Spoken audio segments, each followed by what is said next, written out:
দেশে হাম সংক্রমণে বাড়ছে মৃত্যু। 6 মাসের কম বয়সী শিশুরাও আক্রান্ত হয়, জটিল হচ্ছে পরিস্থিতি।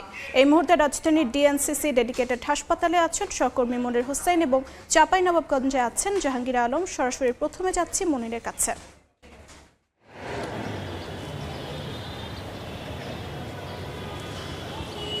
হামে আক্রান্তের সংখ্যা ক্রমেই বাড়ছে। গত কয়েকদিন ধরে এই সংখ্যা ঊর্ধ্বমুখী এবং গত 2-3 দিন ধরে আমরা দেখছি যে সন্দেহজনক যে হামের সংখ্যা সেটি 1000 ছাড়িয়ে যাচ্ছে এবং মৃতের সংখ্যাও 10 কিংবা তার পাশাপাশি থাকছে। অর্থাৎ যেই মৃতের সংখ্যা সেটি 138-এ দাঁড়িয়েছে, সেই কথাই কিংবা সেই তথ্যই জানিয়েছে স্বাস্থ্য অধিদপ্তরের যে নিয়মিত রিপোর্ট, সেই রিপোর্টে। এবং সেই সঙ্গে আসলে যেটি বলা হয়েছে, প্রায় 11,000 ছাড়িয়ে গেছে সন্দেহজনক যে আক্রান্তের সংখ্যা, সেই আক্রান্ত এবং হামের যেই সংখ্যা সেটিও অর্থাৎ বেড়েই চলেছে এবং হাসপাতালে ভর্তির যে সংখ্যা সেটি 7,000 ছাড়িয়েছে। চিকিৎসকরা বলছেন যে এই যে হামের যে প্রাদুর্ভাব, সেই প্রাদুর্ভাব আরও থাকতে পারে এবং বিশেষ করে যেই হামের টিকাদান কর্মসূচি, সেই টিকাদান কর্মসূচি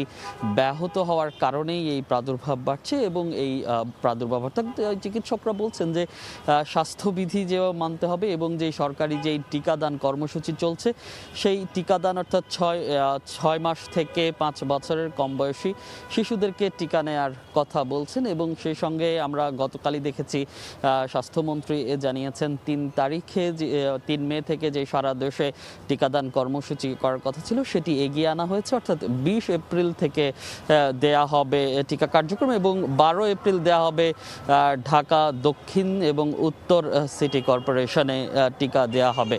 তো এই ছিল ঢাকার পরিস্থিতি। আমরা যেতে চাই ঢাকার বাইরে। জামালপুরে আছেন জাহাঙ্গীর।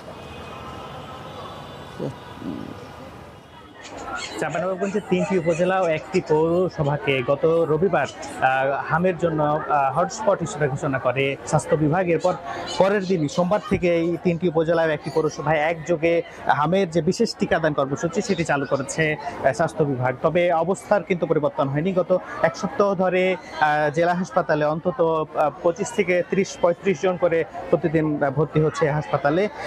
এই হাসপাতালের যে কিডনি ডায়ালিসিস সেন্টার আমরা এই মুহূর্তে রয়েছি, সেটিকে হাম আইসোলেশন কর্নার হিসেবে ঘোষণা করে এখানে চিকিৎসা হচ্ছে। আমরা দেখতে পাচ্ছি একটি রুমে অন্তত 1/2 এখানে রোগীর চিকিৎসা হচ্ছে। গাদাগাদি করে এই ছোঁয়াচে রোগের চিকিৎসা আসলে একদম ঠাসাঠাসি করে মেঝেতেই এই চিকিৎসা দেওয়া হচ্ছে।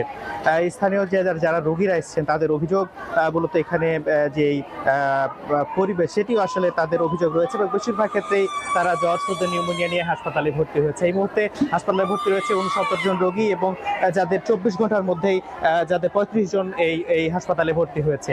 চাঁপাইনবাবগঞ্জ জেলায় এই মুহূর্তে আসলে যে করোনার যে হটস্পট সেটি আসলে বলা যায় ব্যাপক প্রাদুর্ভাব এবং চিকিৎসকরা বলছেন যে বিশেষ টিকাদান কর্মসূচি আসলে সম্পন্ন হলে অনেকটাই পরিস্থিতি স্বাভাবিক হবে। এই ছিল আমার কাছে চাঁপাইনবাবগঞ্জের হামের পরিস্থিতি নিয়ে সর্বশেষ। যুক্ত ছিলাম রাজধানীর ডিএনসিসি ডেডিকেটেড হাসপাতাল এবং চাঁপাইনবাবগঞ্জে।